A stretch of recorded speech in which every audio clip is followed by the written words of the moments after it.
What's going on, everyone? Today's video is going to be a bit different. We're going to be talking about a band way ahead of their time and an album that nearly vanished from the face of the earth, and how that band has now been able to find success, all from one post.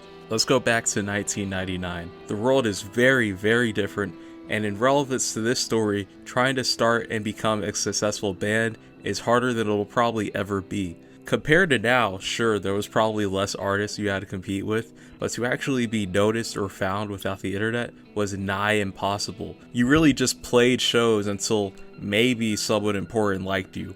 And for Panchiko, that was no different. Being formed from 4 friends in high school, Panchiko would follow the path of your average teenager band, playing random shows here and there and recording music in their parents' basement, but ultimately not going very far. They self-released the EP Death Metal in 2000 to little buzz, most of which was negative.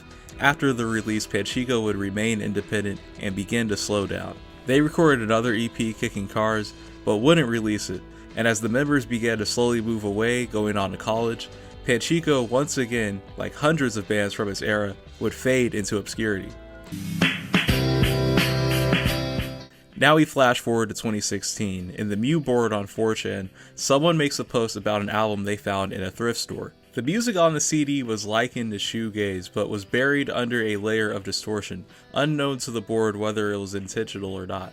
Their attempts to search for the band and its members were fruitless. Panchiko wasn't on any social media, had never had their music uploaded prior to this, just nothing. All that OP had was the band's name and the members of it, who only had their first names in the liner notes.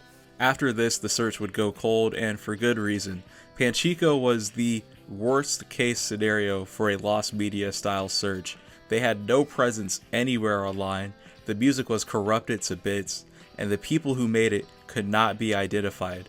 There was really nowhere for these people to go, so for a couple years, the case settled while the music in its disrupted form would bounce around YouTube. Then finally, in 2020, people would get back to searching through the EP, trying yet again to dig into the names listed, and after finding out the area in which it was discovered, the search team would contact any musician in Nottingham named Owain. And after sending a message to Owain Davies asking if he was the lead in Panchiko, the man replied simply with, "Yeah."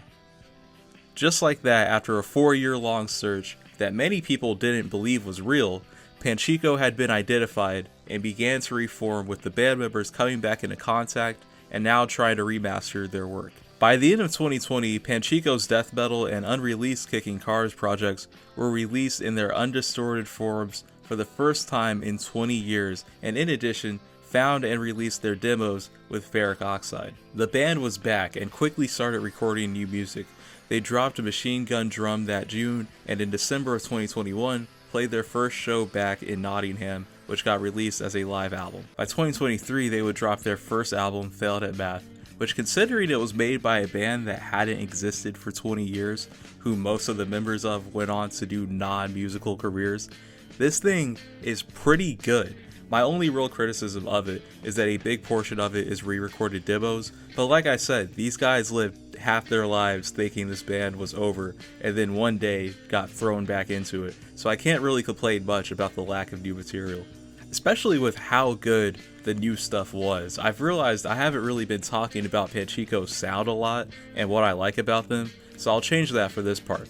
Failed at Math, and now definitively all Panchiko projects, have different takes on the same vibe. It's all kind of alternative rock, but where death metal era stuff has a more computery electronic sound to it, Failed at Math makes it a more spacey sound, which I thought was a nice evolution. Another thing that I feel is very underrated with this band is their instrumental tracks. Panchiko is really good at making an instrumental track, something that I didn't realize until I listened to Ferric Oxide, and luckily for their comeback, they kept that aspect around and made Breakfast Seance. A really fun, vibey track that reminded me a bit of Motherboard by Daft Punk. Just something pleasant but energetic enough to make me want to be productive. It's one of my favorites off the album. Portraits as well, another song that just has this amazing production to it. Can't stress it enough that this album had such a high chance to be complete trash, but they pulled through and, most importantly, kept going.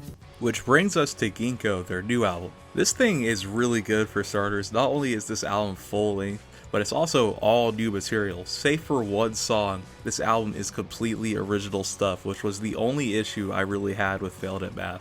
And then it just sounds super good. It's still Panchiko, but it has this like outdoors lush flair to it. I'm using words that I'm not smart enough to use, but if I had to compare it to another album, I'd say that Ginkgo reminded me of the Now Now by Gorillaz. They share that nature vibe, which I'm a huge fan of, and while we're here talking about nature vibes, I gotta bring up Humbug.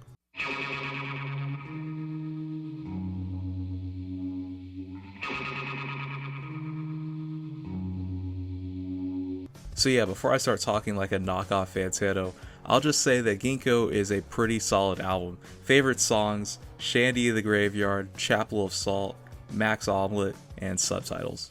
And you know what, while we're at it, lightning round of my favorite songs. Alright, let's go. Death Metal, Stabilizers, Ebad, Cut, Kicking Cars, Neil's Song, Phoenix Mirror, Portraits, Breakfast Seance.